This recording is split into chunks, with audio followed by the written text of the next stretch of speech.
ನಮಸ್ಕಾರ. Speed ನ್ಯೂಸ್ನ special ಸೆಗ್ಮೆಂಟ್ಗೆ ಸ್ವಾಗತ. ನಾನು ಜೋಯಲೈಗೌಡ್. IPLನಲ್ಲಿ ನಿನ್ನೆ ನಡೆದಂಥ ಪಂದ್ಯದಲ್ಲಿ ಸನ್ ರೈಸರ್ಸ್ ಹೈದರಾಬಾದ್ ವಿರುದ್ಧ ಚೆನ್ನೈ ಸೂಪರ್ ಕಿಂಗ್ಸ್ ತಂಡ ಹೀನಾಯವಾಗಿ ಸೋಲನ್ನು ಕಂಡಿದೆ.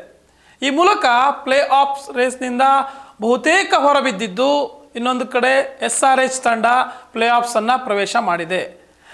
ನಿನ್ನೆ ನಡೆದಂಥ ಈ ಪಂದ್ಯದಲ್ಲಿ ಎರಡು ತಂಡಕ್ಕೂ ಕೂಡ ಗೆಲುವು ಅನಿವಾರ್ಯವಾಗಿತ್ತು.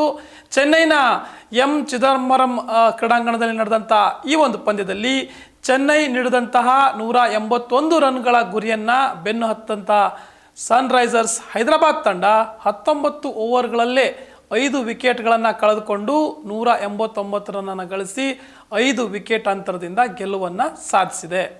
ಟಾಸ್ ಗೆದ್ದಂತಹ ಚೆನ್ನೈ ತಂಡ ಮೊದಲು ಬ್ಯಾಟಿಂಗನ್ನು ಆಯ್ಕೆ ಮಾಡಿಕೊಳ್ಳುತ್ತೆ. 20 ಓವರ್ಗಳಲ್ಲಿ 7 ವಿಕೆಟ್ಗಳ ನಷ್ಟಕ್ಕೆ 180 ರನ್ನನ್ನು ಕಲೆ ಹಾಕುತ್ತೆ. ಚೆನ್ನೈ ಪರವಾಗಿ ಸಂಜು ಸ್ಯಾಮ್ಸನ್ 27 ರನ್ನನ್ನು ಬಾರಿಸ್ತಾರೆ. ಋತುರಾಜ್ ಗಾಯಕ್ವಾಡ್ 15, ಉರ್ವಿಲ್ ಪಟೇಲ್ 13 ರನ್ ಗಳಿಸಿ ದೊಡ್ಡ ಇನ್ನಿಂಗ್ಸನ್ನು ಆಡೋದ್ರಲ್ಲಿ ಎಡುತ್ತಾರೆ. ಈ ಮೂಲಕ ಎಲ್ಲೋ ಒಂದು ಕಡೆ ಚೆನ್ನೈಗೆ ಹಿನ್ನಡೆ ಆಗುತ್ತೆ. ಆ ಬಳಿಕ ಬಂದಂತಹ ಕಾರ್ತಿಕ್ ಶರ್ಮಾ 32, ಡೆವಾಲ್ಡ್ ಬ್ರೆವಿಸ್ 44 ಇವರ ಸ್ಫೋಟಕ ಆಟದಿಂದ ಚೆನ್ನೈ ಸ್ಪರ್ಧಾತ್ಮಕ ಮೊತ್ತವನ್ನು ಕಲೆ ಹಾಕುತ್ತೆ. ಶಿವಮ್ ದುಬೆ 26 ರನ್ ಗಳಿಸಿದ್ರು ಕೂಡ ಎದುರಿಸಿದ್ದು 23 ಎಸೆತಗಳನ್ನು. ಈ ಮೂಲಕ ದುಬೆ ಒಳ್ಳೆಯ ಫಿನಿಷನ್ನು ಮಾಡಿಲ್ಲ ಅಂತಲೇ ಹೇಳ್ಬೋದು. ಯಾಕಂತಂದರೆ ಡೆತ್ ಓವರ್ಗಳಲ್ಲಿ ಬ್ಯಾಟಿಂಗ್ ಮಾಡುವಂಥ ಬ್ಯಾಟ್ಸ್ಮನ್ ಆಗಿ ಈ ರನ್ ತುಂಬಾ ಕಡಿಮೆ ಆಯಿತು. ಯಾಕೆಂತಂದರೆ ಅವರೊಬ್ಬ ಫಿನಿಷರ್ ಪ್ಲೇಯರ್ ಆಗಿರೋದ್ರಿಂದ ಅಂಥ ಒಳ್ಳೆ ಫಿನಿಷನ್ನು ದುಬೆ ಕೊಟ್ಟಿಲ್ಲ. ಇನ್ನು 181 ರನ್ಗಳ ಈ ಒಂದು ಸವಾಲಿನ ಗುರಿಯನ್ನು ಬೆನ್ನು ಹತ್ತಿದಂಥ ಸನ್ ರೈಸರ್ಸ್ ಹೈದರಾಬಾದ್ ಪರವಾಗಿ ಅಭಿಷೇಕ್ ಶರ್ಮಾ 26 ರನ್ ಗಳಿಸ್ತಾರೆ. ಟ್ರಾವಿಸ್ ಹೆಡ್ ಕೇವಲ 6 ರನ್ಗಳಿಗೆ ವಿಕೆಟನ್ನು ಒಪ್ಪಿಸಿ ನಿರಾಸೆಯನ್ನು ಮೂಡಿಸ್ತಾರೆ.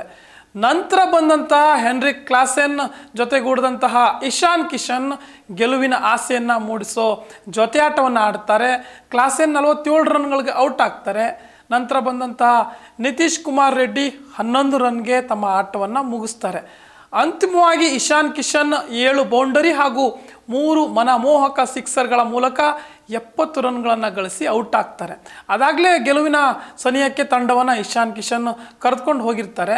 ನಂತರ ಫಿನಿಶಿಂಗ್ ಮಾಡಬೇಕಾಗಿರುತ್ತಲ್ಲ, ಆ ಸಂದರ್ಭದಲ್ಲಿ ಸಲೀಲ್ ಅರೋರಾ ಮತ್ತು ಸ್ಮರಣ್ ರವಿಚಂದ್ರನ್ ತಲಾ 10 ರನ್ನು ಮತ್ತು ಸ್ಮರಣ್ 5 ರನ್ನನ್ನು ಗಳಿಸಿ ಹೈದರಾಬಾದ್ಗೆ ಗೆಲುವಿನ ದಡವನ್ನು ಸೇರಿಸ್ತಾರೆ.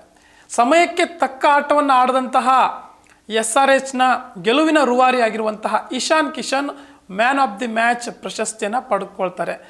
ಗೆಲುವಿನ ಬಳಿಕ ಇಶಾನ್ ಕಿಶನ್ ಮಾಡಿದಂತಹ ಸೆಲೆಬ್ರೇಷನ್ ಏನಿದೆಯಲ್ಲ, ಇದು ಭಾಳಷ್ಟು ಗಮನ ಸೆಳೆದಂತಹ ವಿಚಾರ. ನಿನ್ನೆ ನಿಜಕ್ಕೂ ಕೂಡ ಚೆನ್ನೈ ನೆಲದಲ್ಲೇ ಅವರನ್ನೇ ಅಣಕಿಸುವಂಥ ರೀತಿ ಕಿಶನ್ ಸಂಭ್ರಮಾಚರಣೆಯನ್ನು ಮಾಡಿದ್ದಾರೆ. ಗೆದ್ದು ಕ್ವಾಲಿಫೈ ಆಗಿರುವಂತಹ ಖುಷಿಗೆ ಒಂದು ಕಡೆ ಆ ಜೋಶ್ ಒಂದು ಕಡೆ ಇತ್ತು. ಹೈದರಾಬಾದ್ ನಿನ್ನೆ ಕ್ವಾಲಿಫೈ ಆಯಿತು, ಮ್ಯಾಚ್ ಗೆದ್ದು, ಆ ಖುಷಿ ಕಿಶನ್ ಅವರಲ್ಲಿ ಒಂದು ಕಡೆ ಇತ್ತು. ಇನ್ನೊಂದು ಕಡೆ CSK ತಂಡವನ್ನು ತಾವೇ ಪ್ಲೇ ಆಫ್ಸ್ ರೇಸ್ನಿಂದ ಹೊರದಬ್ಬಿದಂತಹ ಖುಷಿ ಇನ್ನೊಂದು ಕಡೆ ಎದ್ದು ಕಾಣಿಸ್ತಾ ಇತ್ತು. ಹೀಗಾಗಿ ಥ್ರಿಲ್ ಆದಂತಹ ಇಶಾನ್ ಕಿಶನ್ ಪಂದ್ಯ ಮುಗಿದ ನಂತರ ಮೈದಾನದಲ್ಲಿ ಸೇರ್ತಾರಲ್ಲ ಹ್ಯಾಂಡ್ ಶೇಕಿಂಗ್ಗೆ, ಆ ಸಂದರ್ಭದಲ್ಲಿ ಎಲ್ಲರೆದುರೂ ಕೂಡ CSKಯ ಸಿಗ್ನೇಚರ್ ಸ್ಟೈಲ್ ಆಫ್ ಸೆಲೆಬ್ರೇಷನ್ ಏನಿದೆ, ವಿಸಲ್ ಪೋಡು, ಆ ಒಂದು ವಿಸಲನ್ನು ಬಾರಿಸಿ ಬೈ ಅನ್ನು ಮಾಡ್ತಾರೆ. ಸೊ ಇಲ್ಲಿ ಚೆನ್ನೈ ತಂಡಕ್ಕೆ ತನ್ನ ತವರು ಮೈದಾನದಲ್ಲೇ ಒಂದು ರೀತಿಯಾದಂಥ ಮುಖಭಂಗ ಎದುರಾಗುತ್ತೆ. ಈ ಮೂಲಕ ಚೆನ್ನೈ ತಂಡ ಆಲ್ಮೋಸ್ಟ್ ಪ್ಲೇ ಆಫ್ಸ್ನಿಂದ ಹೊರಬಿದ್ದಂತಾಗಿದೆ. ಕಾದು ನೋಡಬೇಕು, ಇನ್ನೊಂದು ಪಂದ್ಯ ಬಾಕಿ ಇದೆ. ಆದರೆ ಇಲ್ಲಿ SRH ತಂಡ ನೇರವಾಗಿ ಕ್ವಾಲಿಫೈ ಆಗಿರುವಂಥದ್ದು, ಕ್ವಾಲಿಫೈ ಟಿಕೆಟನ್ನು ಪಡ್ಕೊಂಡಿರುವಂಥದ್ದು. ಕಾದು ನೋಡಬೇಕು ಮುಂದೆ ಯಾವ ರೀತಿಯಾದಂಥ ಪಂದ್ಯಗಳು ನಡೀತದೆ, ಏನಾಗುತ್ತೆ ಅಂತೇಳಿ. ಇದಿಷ್ಟು ಈ ಕ್ಷಣದ ಅಪ್ಡೇಟ್. ಇನ್ನಷ್ಟು ಅಪ್ಡೇಟ್ಗಳಿಗಾಗಿ ನೋಡ್ತಾ ಇರಿ ಸ್ಪೀಡ್ ನ್ಯೂಸ್ ಕನ್ನಡ. ಸುದ್ದಿ ನಿಮ್ಮದು, ವೇಗ ನಮ್ಮದು.